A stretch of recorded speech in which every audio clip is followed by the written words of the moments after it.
My wife and I were married for 2 years before the unexpected happened. June and I first met at a business conference we attended. She sat in front of me, and that was how I noticed she was one of my mutual Facebook friends, and we had never spoken to each other before. She was just one of those girls I would stumble on her cute pictures and valuable business content. June was famous on Facebook, and she had many followers mainly because of the helpful business tips and other life-related content she shared. I wasn't expecting to see her at that conference, especially since it was in another state. Still, I was happy to finally meet her in person and thank her for all the information she had been sharing with us for free. So I waited after the conference to introduce myself, and we clicked immediately. She was easy to talk to, and talking to her felt great. Although she didn't recognize me at first, I wasn't expecting her to. But she looked me up on Facebook and confirmed we were mutual friends. I thought that would be the last time June and I would speak to or see each other. She was one of those witty, classy girls, and I was just a regular guy with a monotonous lifestyle and work pattern. Later that evening, I was at home watching my favorite show when I received a message from her. I was so thrilled and excited that I responded as soon as I got it, and from that first message, many more followed. We did not talk about ourselves. There were random things we learned at the meeting. After that day, we spoke occasionally until one evening. I posted something on Facebook that required people to share their opinions, and she sent me a message. That message changed many things for us because from there, we became closer friends than mere Facebook friends. I worked for a fast-growing tech company, and I earned well. Being the business and career-driven woman she was, she worked with a real estate company. She was one of their best employees because she could get big clients and sell properties worth a lot. I won't lie, I liked her from the first time I saw her at the meeting. But I didn't think she would like someone like me, especially since I believed I was not as bright as she was. Eventually, we started going out for lunch and dinner, or would stroll or drive around the city. Our friendship grew fast, and I liked how it was going. Aside from being witty, June was gorgeous. She was average height, perfect for me, and she checked out every point on my girlfriend's material list. Even before I asked her out, I was spoiling her with things. I bought her chocolates, gifts, flowers, and the little things that could make a woman happy. After we had gained each other's trust and love, I popped the question down the line, and she said yes. That was one of my happy moments. I even promised to give her a good life. She didn't move in with me, but we visited each other a lot, and if she wanted, she could spend the weekend at my place. After she said yes to me, one of the things I did was change our relationship status on Facebook so people could know we were together. I also posted her pictures a lot or would share any of her content I liked. She barely posted my pictures except it was my birthday, but the love-struck puppy in me didn't let me ask questions about that. Because I loved her, I did literally everything for her. I supported her emotionally, financially, and whatever she needed. Every month, I would outdo myself and get her something better than the last gift I gave her. I took her shopping, bought her the things she loved, and spent quality time with her. I loved June so much and could not stop thinking about her even as we dated. I wanted her to be in my life forever, and I knew it would be good for our kids if I married her. I read somewhere that kids inherited their smartness from their mothers, and for me, June was the perfect mother for my kids. I won't say I didn't benefit from her too. I did, and her influence alone in my life pushed me to be a better person and take life more seriously. We dated for a year and some months, and when I was tired of dating, we married each other. Initially, being married to June was more fun than I thought. We were so happy, and we did almost everything together. June was affirmative, so she always reminded me that she loved me. She said it in the morning, during the day, and even before she went to bed, and it made me feel great. We weren't kids lovers, so we didn't talk about children until we felt ready. June was a hard worker, and if there was anyone who could convince you to do something you didn't want to do, it was June. She was very good at persuasion, and I learned that from her. The first year of our marriage was full of fun. Our intimacy life was hot. We loved getting intimate and didn't mind doing it many times a week. As time passed, I no longer had to go to the office and started working from home. This was a year after Corona happened, and working from home became allowed in my organization. I don't know why, but my friends believed June and I would not last. They said we were two different people and didn't think June would settle with a man like me. It hurt to hear that from my close friends, but I believed they were jealous that I ended up with someone as famous and intelligent as June. I really wanted to prove them wrong, but sadly they were right. One day, June came home and told me about a big client her company had assigned her to. The man was super rich, and she was going to sell him a big property, but it would take time because he required a lot of follow-ups, traveling to meet with him and all. I didn't have an issue with that because it was her work. I was very happy for her because I knew the kind of raise she would get from a client like that, and I even encouraged her to do her best. A few weeks after June told me about this client, I noticed many changes in our marriage. She was always on her phone and could stay on a call for hours. I knew part of it was business because I could hear her conversations, but I didn't like how distant we had become. She also traveled a lot and barely spent time with me. If the weekend came, she would dress up early in the morning, and the next time I'd see her would be at night.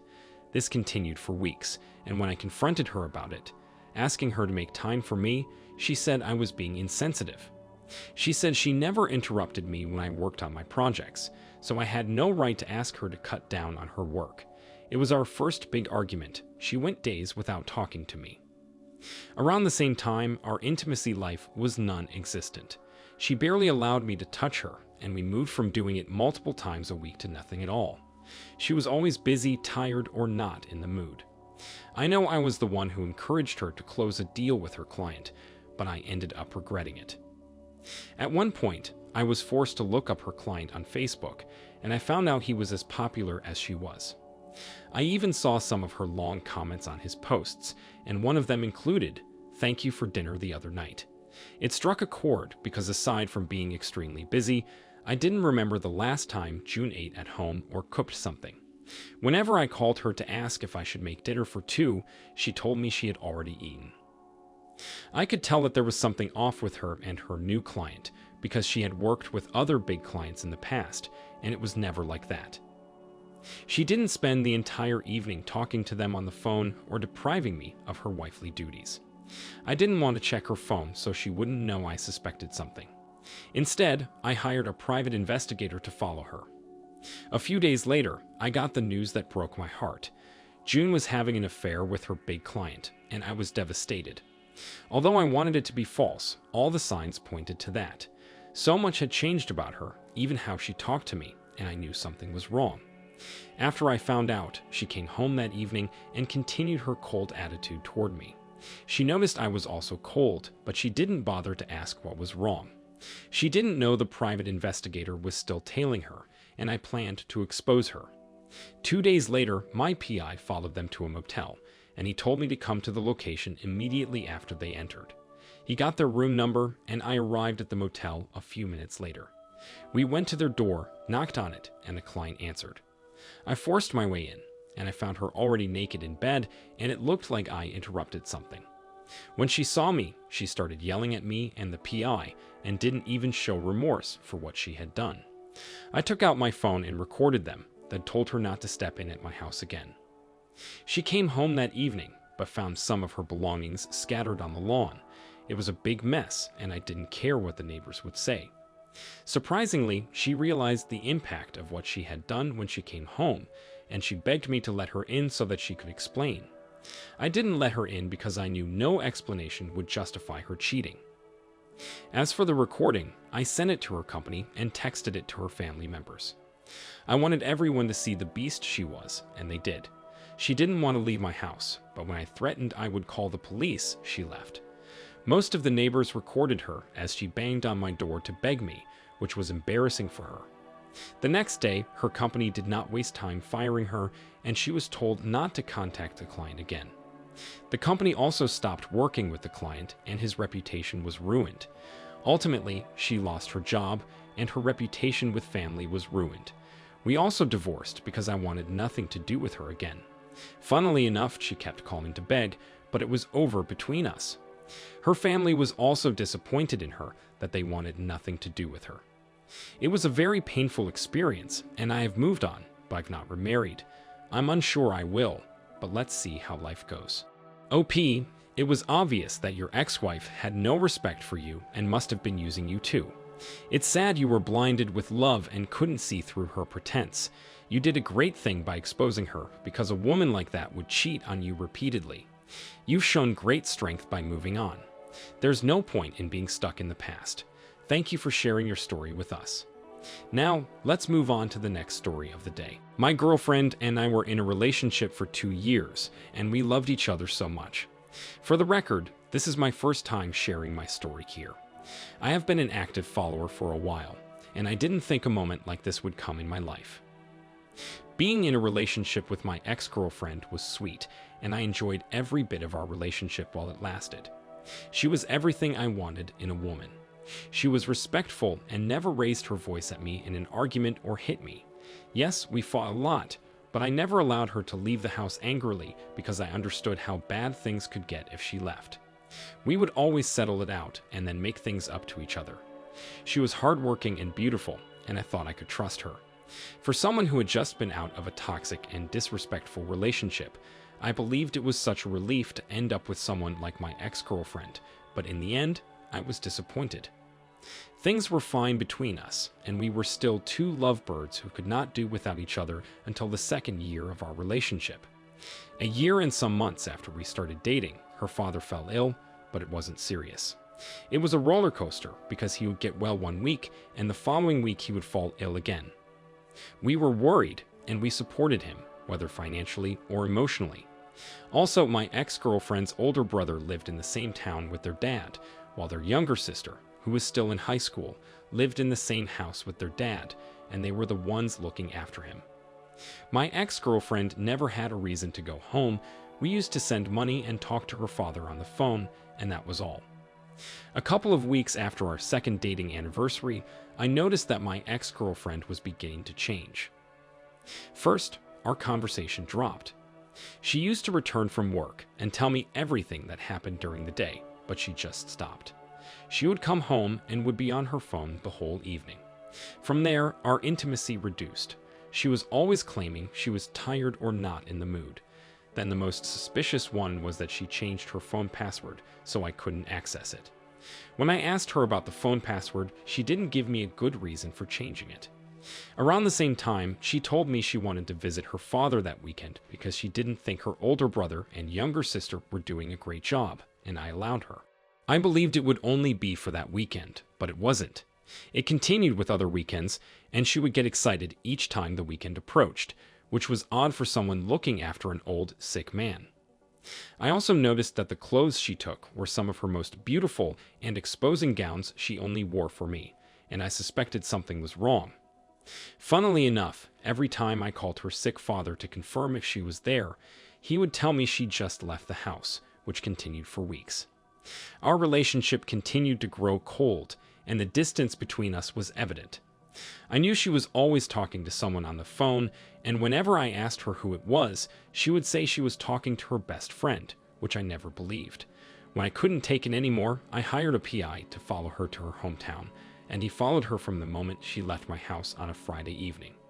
Her town was 40 to 45 minutes away from the city we lived in, so she got there before sunset. He also followed her the entire weekend, and what I discovered broke me completely. That night, she didn't go to her father's house like she claimed. She was sleeping at another man's house, and he was her high school sweetheart. I recognized him because she still had a high school group picture with the both of them holding each other in it, and she talked about him a lot, especially how they broke up. I didn't think that after all the terrible things she said about him, she would still return to him. The following day, she went to her father's house, stayed for a while, left, and returned in the evening. I finally understood why she was always excited to go and stay with her sick father. It was just a cover to go and spend time with her high school sweetheart.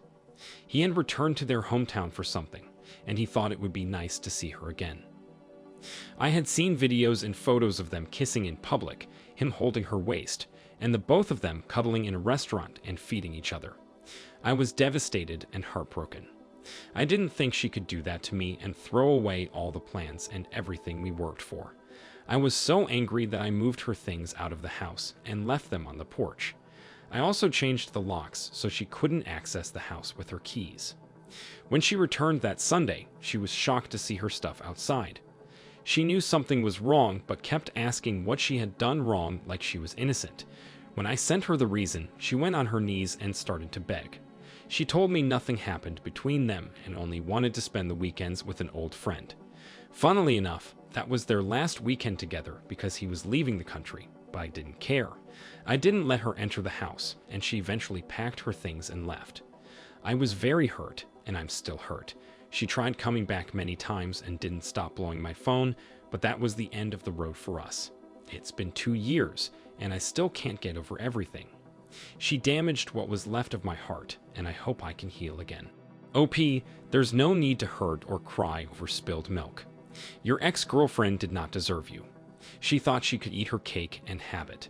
You did the best thing by getting rid of her. She's terrible for your life, and you don't need ungrateful or unfaithful people. I hope you get over this soon. Thank you all for taking the time to listen to today's stories. If you enjoyed listening, please feel free to like and subscribe if you haven't already. Also, comment below with your thoughts on what happened. If there is a story you would like to share with me about your own situation or someone else's, then please do not hesitate to contact me. Take care.